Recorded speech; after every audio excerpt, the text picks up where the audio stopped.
Welcome to the Situation Report today. Very glad to have you joining the conversation. This is the show where we do our very best to give you the information and perspectives you need to navigate an ever-changing culture. My name is Jeremy Stalnecker. Excited to have this conversation with a returning guest today. The landscape of our country is changing all of the time. We talk about that often on this show. And right now we're at a moment in time where the landscape is changing politically. In fact, it seems that because of so many of the issues that we do discuss on this show, that politicians are, in a way that perhaps they have not for a very long time, defining exactly what they believe. There was a time when if you said you were a Democrat or a Republican, that meant very specific things. It probably still means some specific things for Democrats, less so for Republicans. Again, we've talked a lot about this, that Republicans, that phrase, that term, that party affiliation, it can mean so many different things. And for many, it's a list of talking points. It doesn't have much depth. So we try to differentiate ourselves. I vote Republican, but what I am is conservative. Well, what does that mean? What does it mean to be conservative? That used to mean something. It means less today than it once did. This is changing all of the time. But now, because of issues like critical race theory, the gender issues that are being taught in schools, what we see in some places like Florida, where the governor is standing up against many of these so-called woke ideas. We are now dealing with the potential overturning of Roe v. Wade on a federal level. These issues are causing Republicans, conservatives, people on the right to really define who they are. The landscape is changing, and I'm grateful to have a guest on with us today that can help us understand some of where we sit today, what the landscape currently looks like, and potentially where this could take us, good, bad, or otherwise. My guest today, again, he's been on with us in the past, is David Reaboi. David works at the intersection of communications and policy, specializing in national security, political warfare, influence operations, and the media. He, in this interview, gives a little bit of his background, and you'll see what that means, the intersection of communications and policy. He has created and grown more than 20 websites and online publishing platforms, as well as run dozens of public policy and communications campaigns. In addition, he is the president of Strategic Improvisation, a communications company focused on developing and executing impactful and flexible strategies for a variety of clients in the national security world. Very, very grateful to have him on with us. Hope you enjoyed this conversation with my guest, David Reaboi.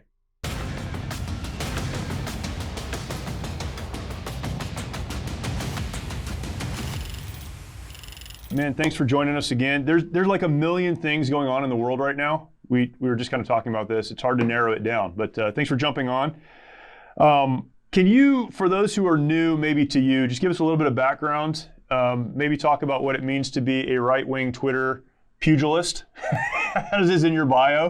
Talk about what you're into, and then we'll jump into kind of a broad spectrum of questions. Sure. Well, thanks for having me on. Yes, sir. I guess I've been working in the politics field for maybe the last 15, 20 years now, mostly dealing with political warfare and foreign policy, specifically in regards to the Middle East. And as I've seen the last, let's say, half decade at least, we've seen a lot of the insanity of the Middle East come to the United States in many ways. At least how. At least the dynamics between the government and the media and the proliferation of insane conspiracy theories by the government and the media. So it's a let's say it's a target-rich environment. The U.S. Political landscape is. So I've been writing for the last couple of years actually about national divorce.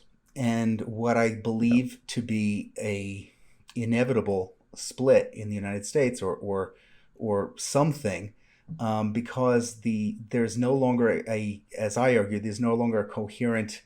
There's really no longer a coherent ideology or philosophy that's keeping the United States together, and I think it's just only a matter of time before it splits apart. Yeah. I think the national divorce is what we talked about last time you came on, and it's really interesting as things unfold. Like me, I hope that you're wrong about that. I don't think you are, but I hope you are, because I'd like to see things get better and see these wounds heal and that. But even since the last time we talked a couple of months ago, the divide has become more and more and more. And this, we talked briefly a minute ago about the abortion issue, and everyone is familiar with that. It's in the news all the time. But this wedge, it just continues to widen the gap. One of the areas we've seen some of this play out, and I think I'd like to get your take on this as it relates to the national divorce, is in Florida. And before we jumped on, we talked briefly about that. But that's a good example, I think, of what you've been writing about and what you've been talking about. Can you talk about some of that? Because I think it's such an instructive point and time for the rest of us.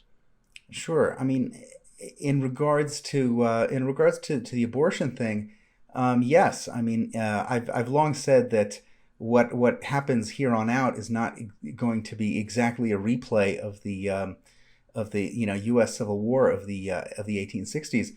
But sure. If anything, the abortion issue is very much like the slavery issue in terms of it is a thing that is a moral issue that has been very important to people. Like just as an outside observer, not even taking a position on the issue, just observing the situation. It looks awful. It looks an awful lot the same. I mean, we have one group of folks who say, no, it is imperative that all states must allow abortion. And then you have another group of folks that say, no, we want some kind of federalism type solution to be able to vote on it, state by state. And, you've really got the situation where you've got folks at loggerheads. I'm not exactly sure how this situation works itself out, but it's going to be far more contentious the further we go, and that's something that I've been talking about for a long time, which is that this thing only goes one way. It only goes towards more contentious. It only goes towards as they say, heightening the contradictions. There's no point at which 2-3 years from now, we'll just say, hey, you know what? This divide between red states and blue states, it's just going to diffuse itself. It's just, we're just going to say, you know what? We're not going to care about these things all that much. That's not going to happen. Things are going to be increasingly more contentious, and there's nothing that I've ever seen that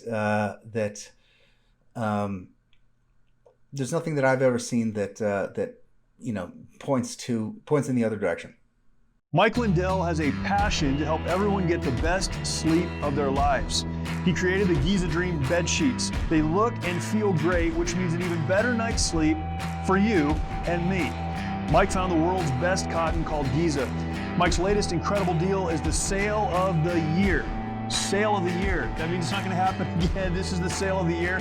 What is it? For a limited time, you will receive 60% off the Giza Dream Sheets that comes with a 60-day money-back guarantee and a 10-year warranty. You will receive a set for as low as $39.99. For a limited time, with any purchase, you will receive Mike's soft cover book free when you use promo code SITREP. Go to mypillow.com and click on the radio listener square and use promo code SITREP. Along with this offer, you will also get deep discounts on all MyPillow products, including the MyPillow mattress topper, MyPillow towel sets, and so much more. For those of you that would rather use the phone, and some of you are out there, you know who you are, call 1-800-870-0283. Use the promo code SITREP or mypillow.com and use the promo code SITREP. So it seems to be that, related to this particular issue, that kicking it back to the states is kind of let's find the peaceful solution to this. Each state can decide to do what they want to do. But again, as you just mentioned, we go back to the Civil War, and that was their answer in the 40s and 50s, the 1840s and 50s. We know how that turned out in the 60s. It didn't work. Will that be, this friction that you talk about, the fact that it's not going to get better, I think in some people's minds, it's like, well, this is a way for people to decide, do you want to live in a state where abortion is legal or live in a state where abortion is not legal? Or does this then create, kind of the underpinnings for a fight 10 years from now, again, on the federal level? Is that what you're talking about when you say it won't resolve itself? Right. Yeah, I mean, that's exactly what I'm saying. As time goes on, more people will vote with their feet. More people will say, you know what, I'm just not going to, I can't live anymore in a state that, either allows or bans abortion or does, any number of issues or does any number of things that you kind of object to. That is going to intensify. I mean, we've seen, what is it? Almost 400,000 people came to Florida in the last year or two. That's a lot of people. And you've got the same thing going on in Texas and into Tennessee and many other states. So people are really moving, and what that's going to do in the short term, or let's say the medium term, is it's going to make red states more red and blue states more blue. And when it comes to politics, you're going to find, you're going to find that you encounter the same kind of problems in Congress, which will be, basically stalemate. And I think what's going to happen is it's not going to be just abortion. I mean, abortion is the big one. But there are many, many other things. I mean, for example, I think I've been very supportive of what Governor DeSantis has been doing in Florida in regards to the Stop Woke Act, in regards to the anti-groomer legislation. There are going to be blue states that respond to that by passing their own laws, sort of being pro-groomer legislation and pushing pushing woke stuff in the classroom even more than they currently are in response. So this is just going to intensify, and it's really going to happen on every issue. So it's really, I mean, as I say, it's only really a matter of time until it all catches up and until it all, winds up in a place where I think it's going to get ugly. If this plays out the way that you think it will, and the way you've written about and talked about, what is that ugly? What does that look like? What is the end of that? It's, it could be one of many other things. When I say ugly, obviously the first thing that comes to mind is a kind of violent conflict. Now, nobody wants that. So that's what I mean by ugly, but that's not really the only thing that can happen. We don't know what the future holds. I mean, right now the economy looks terrible. Well, you know what? It could look a lot worse around the corner next year, in 2 years. You never know. We can have another depression or an economic cataclysm, or any other kind of cataclysm. So really, we don't know. And I think we're at the point where, God forbid, if there's another 9/11 attack or something, the United States will, we're at each other's throats. We're not going to respond the way we did in 9/11, where, at least for a moment, we all came together and we all, kind of came together in a patriotic way. I think we're in a completely different time, and the acrimony is at a fever pitch. And, when you ask, what is it going to look like when it gets ugly? I don't think we want to know. Yeah. I again, maybe it's naive on my part, because again, I hope that your conclusion is wrong. And it doesn't look like it is. And I think, as you mentioned, we don't know where this takes us, but it will take us somewhere difficult. But there's a naive, perhaps, belief, but it's one that I tend to hold on to, and I'm feeling bad about how things are happening or going in America, is that what we see, particularly in the woke movement and a lot of these very progressive policies, and even, as Congress tries to push a bill through the Senate, codifying Roe, all of these things, that these people are not representing Americans. So again, what I like to hold on to is, well, they're doing this crazy stuff, but eventually Americans who have been very quiet, who represent the majority, are going to stand up or step up and say, enough is enough. We need to get back to a place where we're not talking about, sex to kindergartners, and you're a business, sell your product and stay out of everything else. And some of these other issues, they'll just go away because Americans will finally step up. Do you not see that as being a potential outcome of what we're living through right now? I mean, I guess it's a potential outcome, but I think it's highly unlikely. It's unlikely, for a number of reasons, namely because it's really not up to a vote. I mean, it would be wonderful if it was. I do agree with you. I think the most of the American people are not insane. Most of the American people do not want the woke stuff.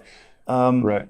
And most of the American people are relatively insane and commonsensical. Unfortunately, that and $5 will get you a cup of Starbucks. Because right. the people who run things, or let's say, to sound kind of less conspiratorial about it, the institutions that run things, because it's not about one or any small group of people. It's an institution with inertia, and these are all sort of pointed towards the left. For example, the perfect example is, parents can line up and they say, you know what, we don't want CRT in our schools. We don't want weird sexualization of our K through third graders. We don't want that stuff in our schools. But guess what? They do not control what goes on in schools. The people who do control it are the teachers' unions and the school administrators. And a lot of these people are very committed to the leftist project. They will burn down the school, metaphorically speaking, before they will let go of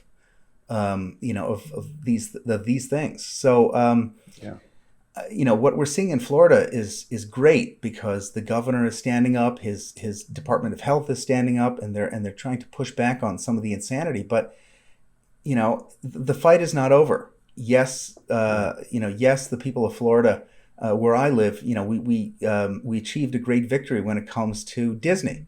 We got Disney to back off, but that is just a battle. It's not the war, and the war is going to be heavy, and it's going to be hard.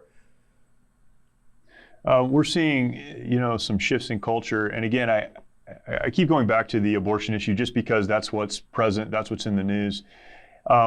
It's been interesting to watch as we approach the midterms, to watch politicians, particularly on the right, try to differentiate themselves. I've asked this question of a couple of people. How do you know which one is the real conservative when you have two, so-called conservatives running in the same, district for the same position?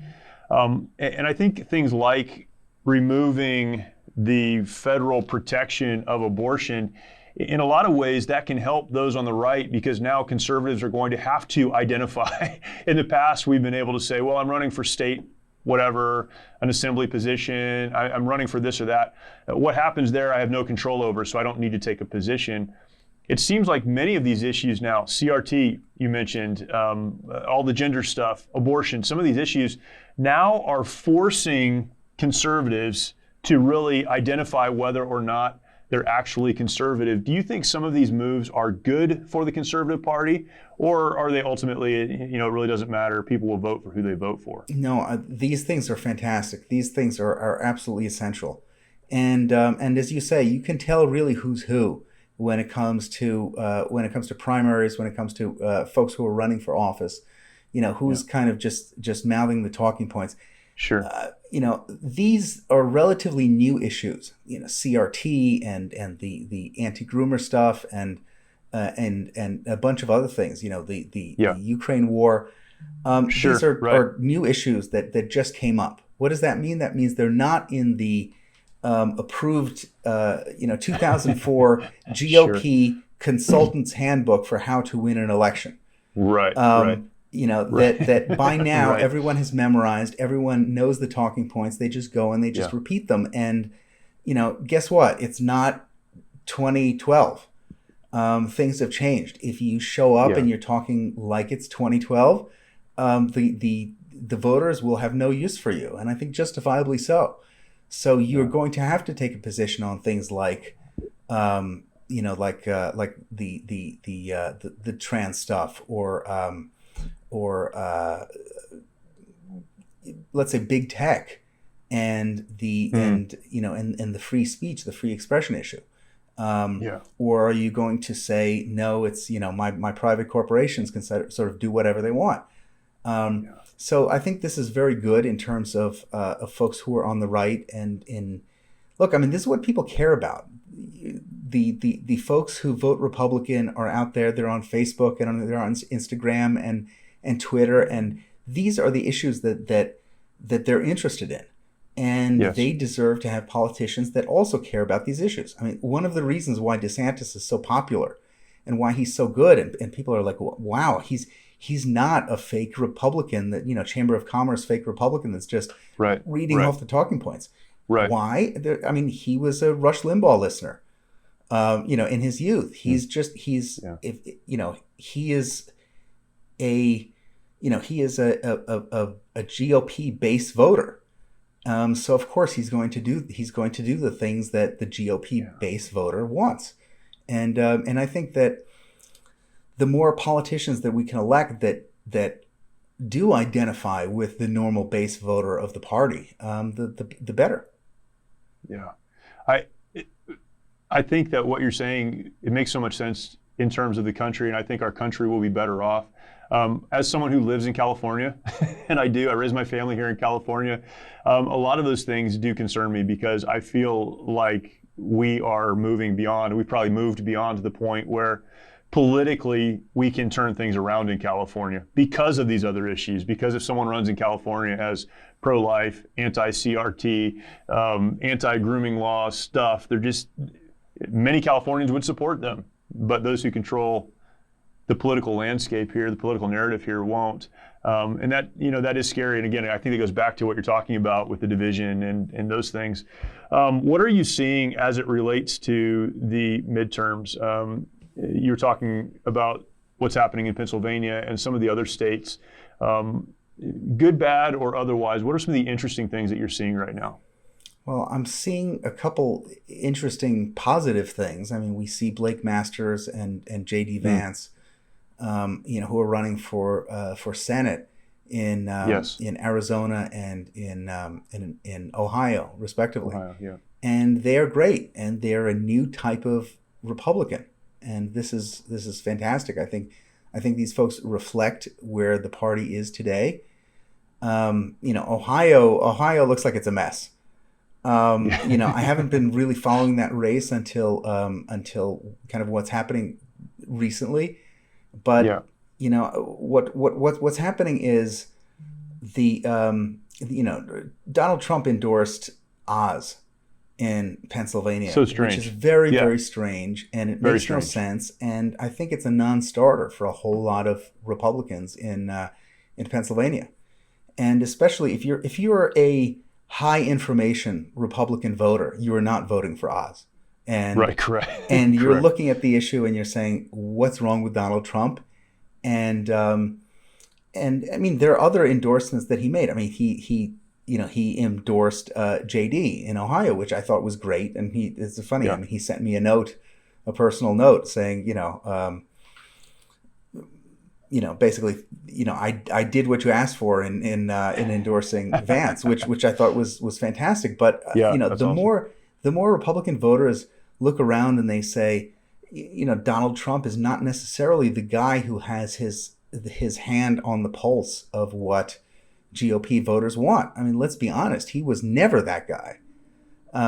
He was a guy who tapped into issues that were very important for a lot of Americans. And he was alone in embracing some of those issues. Immigration was a big one. Tariffs, another one. Trade. I mean, he's endorsed, I think, Ortegas in Tennessee, where he should have endorsed Robbie Starbuck. I mean, there are a lot of these endorsements that people have found weird and let's say incorrect at best. So I think what that's showing people is that, folks are making a determination on their own, which is really good. And nobody's endorsement should be gold and sacrosanct. People should make up their own minds, and we'll see. I mean, it looks like a three-way race in Pennsylvania. I'm not sure who will win. I just know that I don't want Oz to win. Because right. He wasn't good on daytime television. Right. I mean, I didn't know who he was, and I'm watching clips where he's talking about where he's one of the primary folks who was mainstreaming the transgender children thing. And I mean, I watched these clips and I was like, "Are you kidding? Hell no." Yeah. There's no way that there's no way that this guy should be in the Senate supporting representing Republicans. So we'll see.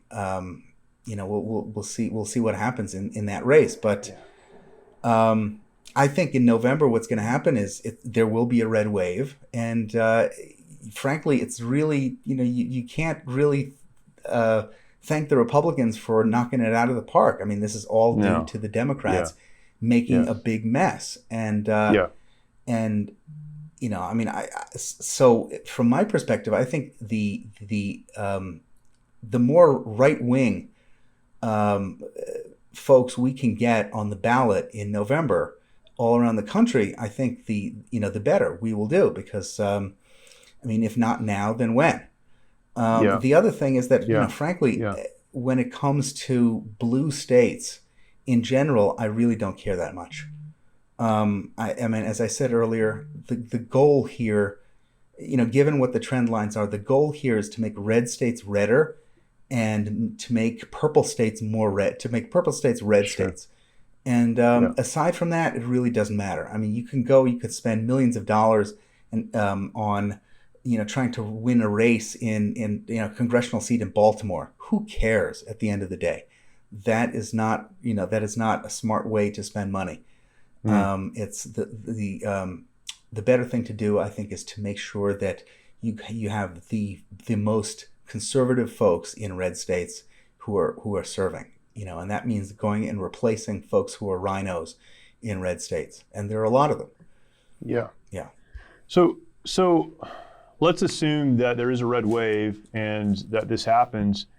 The Republicans have been historically extremely disappointing. I've been a Republican, I guess, my entire life. My dad was, and so I was, and I grew up and started voting, and I voted Republican. I'm very conservative.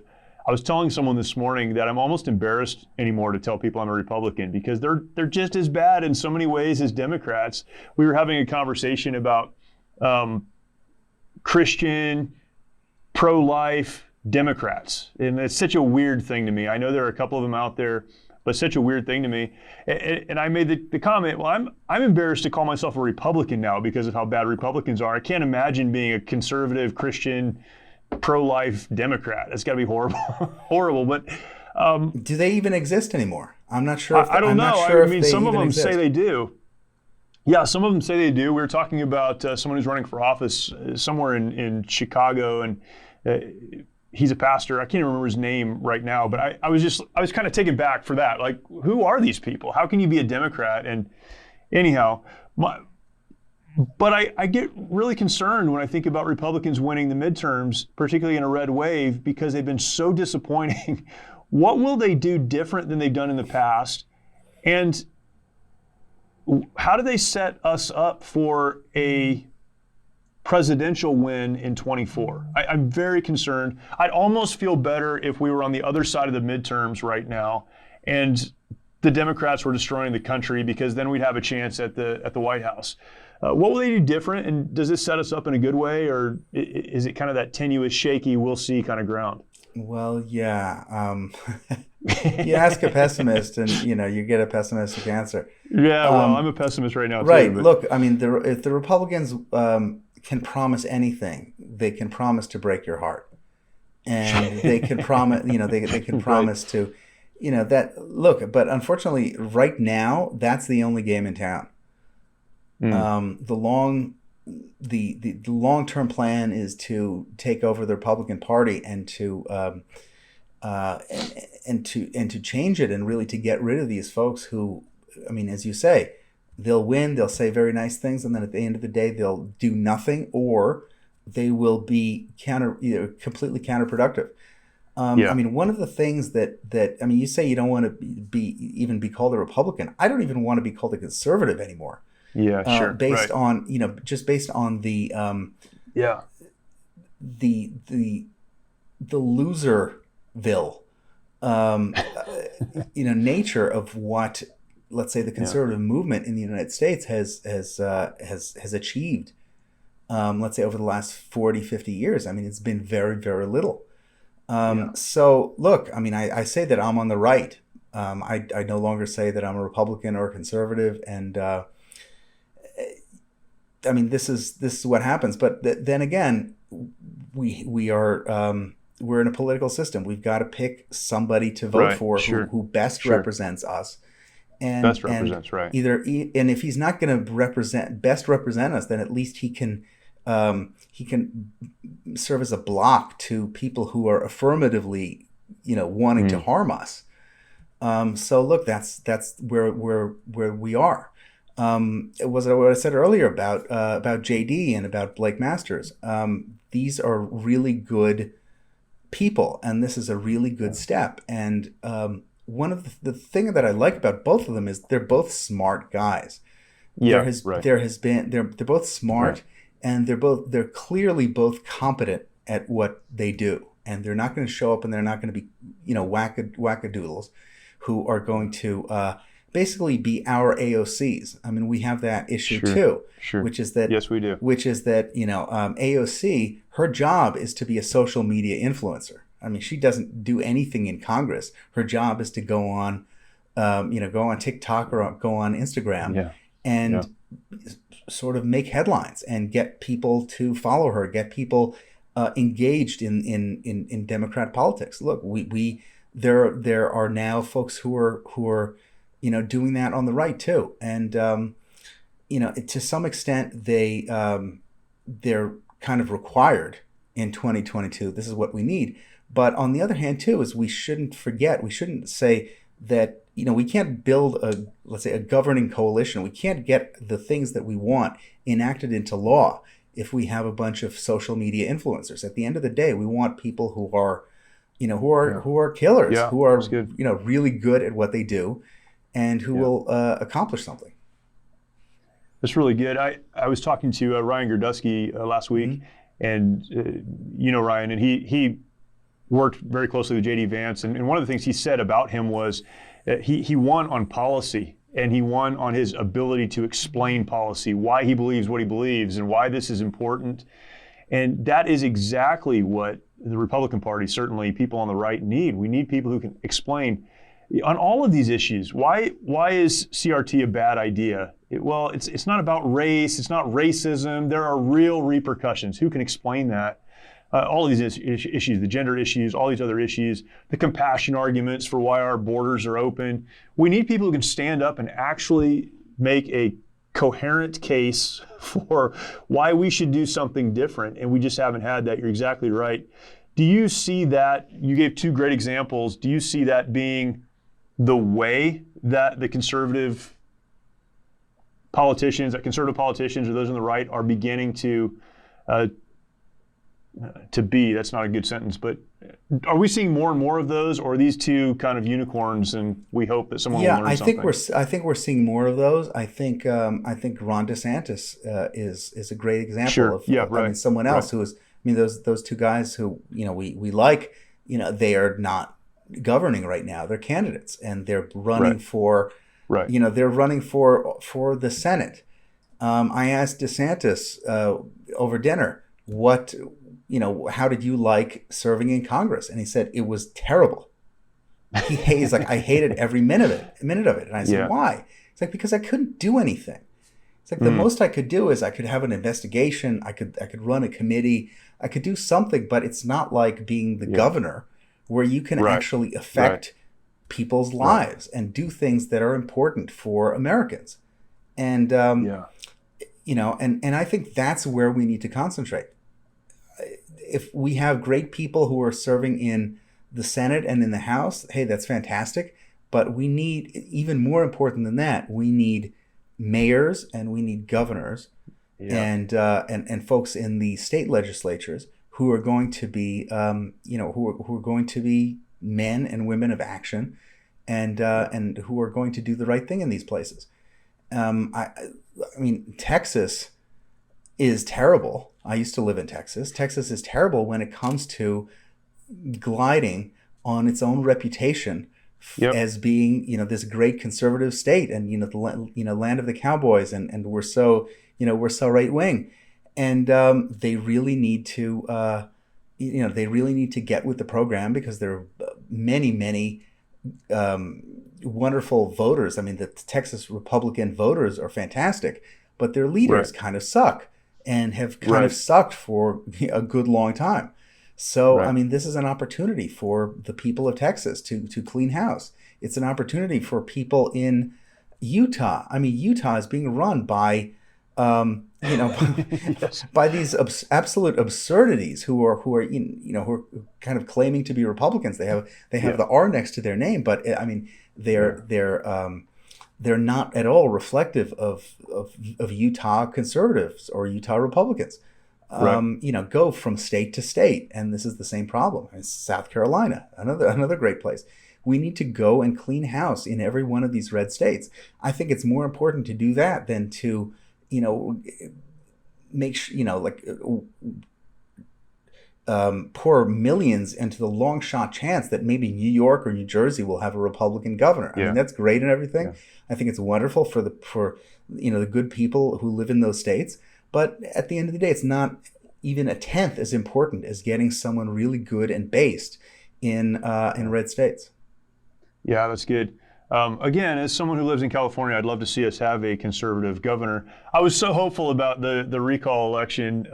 Larry Elder, I was behind him 100%. Sure. I was so excited that he was going to be our next governor, and it didn't happen. It didn't happen for a lot of reasons.